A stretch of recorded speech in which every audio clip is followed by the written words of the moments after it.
लाडकी बहिणीचा लाडक्या 19वा हप्ता वाटप या ठिकाणी आज होणार आहे का नाही, वितरण आज सुरू असणार आहे का नाही, या सगळ्या गोष्टी आपल्याला व्हिडिओमध्ये बघायच्या आहेत. एक महत्त्वाची खुशखबर या ठिकाणी आलेली आहे, गुड न्यूज तुमच्यासाठी आलेली लाडक्यानो. तर बघा लाडक्यानो, वितरण या ठिकाणी किती दिवस आणखी चालणार आहे, कोणत्या लाडक्याना अजून हप्ता भेटणार आहे का नाही, या सगळ्या गोष्टी तुम्हाला मी सांगणार आहे. आणि जर लाडक्यानो तुम्हाला 19वा हप्ता भेटला नसेल आणि तुम्हाला जर ई-केवायसी जर अपडेट केलेली असेल तर काळजी करायची गरज नाहीये. एक मोठी ब्रेकिंग न्यूज समोर आली लाडक्यानो. सर्व लाडक्यांना एक महत्त्वाची बातमी मी देणार आहे. 19वा हप्ता जरी तुम्हाला या मागच्या 4 दिवसात भेटला नसेल, काळजी करायची गरज नाहीये. जर तुम्हाला ई-केवायसी अपडेट केली असेल, पात्रते तुम्ही जर बसत असाल तर तुम्हाला पुढचा हप्ता भेटणार आहे. ही मोठी एक ब्रेकिंग न्यूज समोर आली आहे. तर लाडक्यांनो एक छोटा तुम्हाला प्रश्न विचारतोय. बघा, आज वितरण होणार का नाही हे तुम्हाला मी सगळं सांगणार आहे. काळजी करायची गरज नाहीये. वितरण किती दिवस चालणार आहे हे पण तुम्हाला मी सांगणार आहे. काळजी करायची गरज नाहीये. पण एक छोटा तुम्हाला प्रश्न विचारतोय, तुम्हाला 19वा हप्ता भेटला आहे का नाही.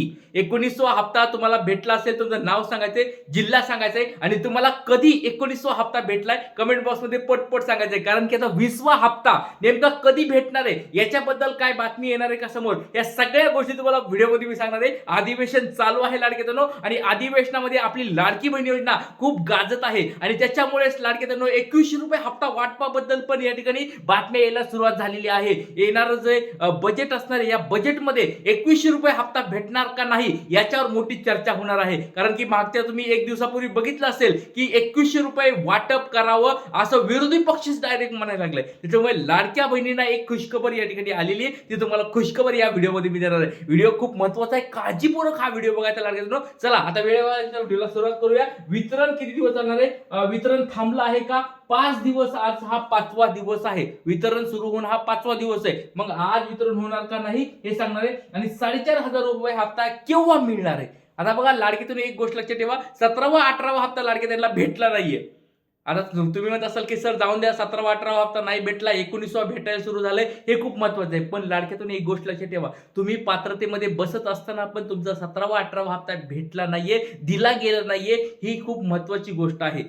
याच्यासाठी आपल्याला आवाज उठवावा लागणार आहे. आपण जर शांत बसलो तर सरकार याचा आपला फायदा घेणार आहे. त्याच्यामुळे सरकारने आपला फायदा नाही घ्यायला पाहिजे, म्हणून आपण आवाज उठवला पाहिजे. मागचे हप्ते देखील सरकारने टाकायला पाहिजे. जर भेटले तर चांगलं होईल लाडक्याला, नाही भेटले तर ठीक आहे, असं पण आपण सोडून दिले तर भेटले तर खूप चांगलं होणार आहे. अधिवेशन चालू आहे, जोपर्यंत अधिवेशन चालू आहे प्रत्येक दिवशी आपल्या व्हिडिओमध्ये हा गुरुदादा व्हिडिओमध्ये सांगणार म्हणजे सांगणार 4500 रुपये हप्ता भेटायला पाहिजे म्हणजे भेटायलाच पाहिजे. चला आता वेळ वाचता व्हिडिओला सुरुवात करूया. सगळ्यात पहिली गोष्ट तुम्हाला मी दाखवली होती म्हणजे आज आता वितरणाचं काय चालू आहे, वितरण किती दिवस चालणार आहे तर लक्षात द्या लाडक्यांनो.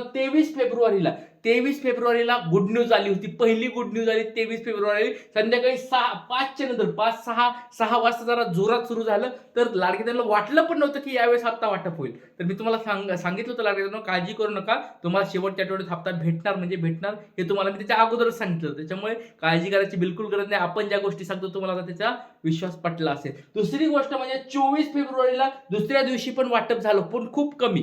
परत सांगतो लाडक्यानो, या वेळेचं वाटप एवढं कमी झालंय की विचारायची सोय नाहीये. आता जर तुम्ही हे बघितला जी-आर जो बघितला, फक्त 98 कोटी रुपयाचा जी-आर होता. 98 कोटी रुपयांचा फक्त जी-आर होता. मागच्या वेळेचे जी-आर होते 400 कोटी रुपयाचे जी-आर होते, 410 कोटीचे होते, 380, म्हणजे असे मोठे मोठे जी-आर आले होते. पण यावेळेचा जी-आर सगळ्यात कमी आलाय, फक्त 98 कोटी रुपयाचा जी-आर आलाय. आता याच्यामध्ये बघा 25 फेब्रुवारीला तिसऱ्या दिवशी पण खूप कमी प्रमाणात, म्हणजे आपण सोडूनच द्या, नाही पकडून चला. काल पण या ठिकाणी 26 फेब्रुवारीला पण खूपच नाही म्हणजे नाहीच पकडून चला, आता वितरण झालेलं आहे. तर लाडक्यांनो तुम्हाला ह्या 4 दिवसामध्ये कधी वाटप झालं ते कमेंट बॉक्स सांगायचंय. काल कुणाला वाटप झालंय का ते पण कमेंट बॉक्समध्ये सर्वांनी सांगायचंय. आता बघा आज आहे शुक्रवार 27 फेब्रुवारी, शुक्रवारी आज वाटप होणार का तर नाही, वाटप आता संपलेलं आहे.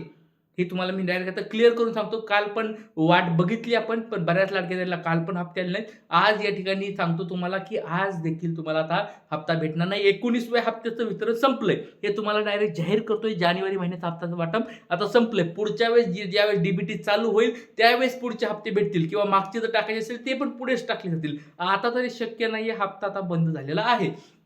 आता वितरण थांबलेलं आहे का तर याचं उत्तर डायरेक्ट मी देऊन टाकलेलं आहे. वितरण आता थांबलेलं आहे, तुम्हाला आता पैसे भेटणार नाहीत. आता हे 19वा हप्ता थांबलाय, जानेवारी संपलेला आहे, जानेवारी महिन्याचा हप्ता आता थांबलेला आहे. आता बघा पुढची एक महत्वाची गोष्ट सांगायला तुम्हाला, हे जे आकडेवारी ही समजून घ्या. लाडके बहिणींनो, खूप महत्वाचा व्हिडिओ आहे. आपल्या चॅनलवर खूप महत्वाची बातमी दिली. तर तुम्ही आकडेवारी जर बघितलं लाडके बहिणींनो, यावेळेसचं जे वितरण होतं, मी 18 फेब्रुवारीला जाऊन व्हिडिओ बघा. 23 फेब्रुवारीला वाटप सुरू झालं. 18 फेब्रुवारीचा व्हिडिओ जाऊन बघा. त्याच्यामध्ये मी स्पष्ट शब्दात सांगितलं होतं, ओरडो सांगत होतो. त्याच्यामध्ये मी तुम्हाला हे पण बोललो होतो, रेकॉर्डिंग करून ठेवा, लिहायचं असेल तर लिहून ठेवा. तुम्हाला यावेळेस कमी हप्ते भेटणार. बऱ्याच लाडके त्यांचे मेसेज येणार की सर आम्हाला हप्ते भेटले नाहीत. ते सेम गोष्ट घडलेली आहे आणि बऱ्याच लाडके त्यांना हप्ते भेटलेले नाहीत. ही गोष्ट समजून घ्या. आणि याचं एकमेव कारण तुम्हाला मी 18 तारखेला पण सांगितलं होतं बघा, 18 फेब्रुवारीला पण सांगितलं होतं. 19वा जो हप्ता होता त्याचे फक्त 98.45 कोटी फक्त रुपये मंजूर झालेले आहेत. बाकीचे जर बघितलं, 15व्या हप्त्याला 410 कोटी, 16व्या हप्त्याला 410 कोटी, 17व्या हप्त्याला 263 कोटी, 18व्या हप्त्याला 393 कोटी. बघा एवढे मोठे मोठे आकडेवारी आली आणि यावेळेस 100 कोटी पण या ठिकाणी भेटलेले नाहीयेत. त्याच्यामुळे सर्व लाडकेताईंच्या वतीने सरकारला एक विनंती आहे की ज्या ज्या लाडकेताईंना हप्ते भेटले नाहीयेत, पात्रतेमध्ये असताना देखील त्यांना हप्ते भेटले नसतील, त्यांना लवकरात लवकर हप्ते टाकावेत. सरकारला ही आपली विनंती आहे. सर्व लाडकेताईंच्या वतीने आपली ही विनंती असणार आहे. तर लाडकेताईंनो, तुम्हाला काय वाटते कमेंट बॉक्समध्ये सांगायचंय. ज्या ज्या लाडकेताई पात्र असताना त्यांना हप्ते भेटले नाहीत, त्यांना हप्ते टाकावेत आपण सरकारकडे मागणी करतोय. तुम्हाला काय वाटतंय कमेंट बॉक्समध्ये सांगायचं आहे. चला तर लाडकेताईंनो, बघा ही दुसरी महत्वाची गोष्ट मी तुम्हाला सांगितली. आता बघा एक बऱ्याच लाडकेताईंचे हप्ते आले नाहीयेत. ई केवायसी केली त्यांनी, म्हणजे काय केलं, ई केवायसी अपडेट केली आहे त्यांना. काही काही लाडके त्यांनी केली नाहीये, ती महत्वाची वेगळी गोष्ट. पण ज्या ज्या लाडके त्यांनी ई केवायसी केली होती, अपडेट केली होती, त्यांचं बघा डीबीटी. बऱ्याच लाडके त्यांना मी ज्यावेळेस बघितलं की बाबा बरेच लाडके ते म्हणतात की सर ई केवायसीची आम्ही अपडेट लगेच करून घेतली होती, पहिल्याच दिवशी आम्ही अपडेट करून घेतली, पण आम्हाला हप्ता भेटला नाहीये. त्याचं एक दोन कारण तुम्हाला मी लाडके त्यांना सांगतो. पहिलं कारण आहे, तुमचं जर डीबीटी ऍक्टिव्ह नसेल तर तुम्हाला हप्ता भेटणार नाहीये. डीबीटी ऍक्टिव्ह असायला पाहिजे. तर आता परत लाडके ते म्हणले की हो सर आम्ही डीबीटी पण चेक केलं, तर डीबीटी पण ऍक्टिव्ह होतं, ई केवायसी पण आम्ही लगेच अपडेट करून घेतली होती. पण तुम्हाला दुसरं जे कारण होतं ते सांगतो लाडक्यांनो. तुमचं डीबीटी फक्त ई केवायसी अपडेट करून चालणार नाही, तुमच्या जिल्ह्याची लिस्ट तिथं अपडेट व्हायला पाहिजे. अपडेट झाल्यानंतर पडताळणी व्हायला पाहिजे. पडताळणी झाल्यानंतर ती तुमची लिस्ट पुढे डीबीटी साठी जायला पाहिजे आणि नंतर तुम्हाला हप्ता भेटणार आहे. बऱ्याच जिल्ह्यामध्ये असं झालेलं नाहीये. त्याच्यामुळे सर्व लाडके त्यांना एक विनंती आहे, जरी तुम्हाला यावेळेस हप्ता भेटला नसेल, परत सांगतोय एक गोष्ट लक्षात ठेवा, आपण जे बोलतो ते तुम्हाला भविष्यात पाहायला मिळतं. आज मी तुम्हाला जे सांगतो ते रेकॉर्डिंग करायचं असेल रेकॉर्डिंग करून ठेवा. आता जरी तुम्हाला 17वा 18वा हप्ता भेटला नसेल, 19वा पण हप्ता भेटला नसेल, काळजी करायची गरज नाही. ई केवायसी फक्त अपडेट करून घ्या. 31 मार्च पर्यंत आपल्याकडे संधी आहे. 31 मार्चच्या अगोदर किंवा आता लवकरात लवकर ई केवायसी अपडेट करून घ्या. 100% सांगतो लाडके पात्रतेत तुम्ही जर बसत असाल, 100% तुम्हाला हप्ता भेटणार म्हणजे भेटणार. काळ्या दगडावरली पांढरी रेष, हा गुरुदादा ज्या बोलतो ते आत्मविश्वासाने एकदम माहिती असल्यानंतर सांगतो, कधी पण काही गप्पा मारत नाही. त्याच्यामुळे सर्व लाडके त्यांनी लवकरात लवकर आपली ई केवायसी अपडेट करून घ्यायचे आणि ज्यांनी या ठिकाणी डीबीटी पण ऍक्टिव्ह करून घ्या. हे सगळ्या गोष्टी चेक करून घ्या आणि काळजी करायची बिलकुल गरज नाही. जर मागचे हप्ते भेटले नसतील, आपल्याला सरकारला विनंती करायची आहे की लवकरात लवकर मागचे पण हप्ते 17वा 18वा हप्ता पण टाका. 19वा भेटला नसेल तो 19वा पण हप्ता टाका. तर सगळ्या लाडक्यांना ही विनंती आहे की सपोर्ट करा. तुमच्या सपोर्ट शिवाय काही शक्य नाहीये. इथे सांगतो, जास्तीत जास्त व्हिडिओ शेअर करा लाडक्यांनो, जास्तीत जास्त व्हिडिओ शेअर करा. जय हिंद, जय महाराष्ट्र, जय शिवराय, श्री गुरु.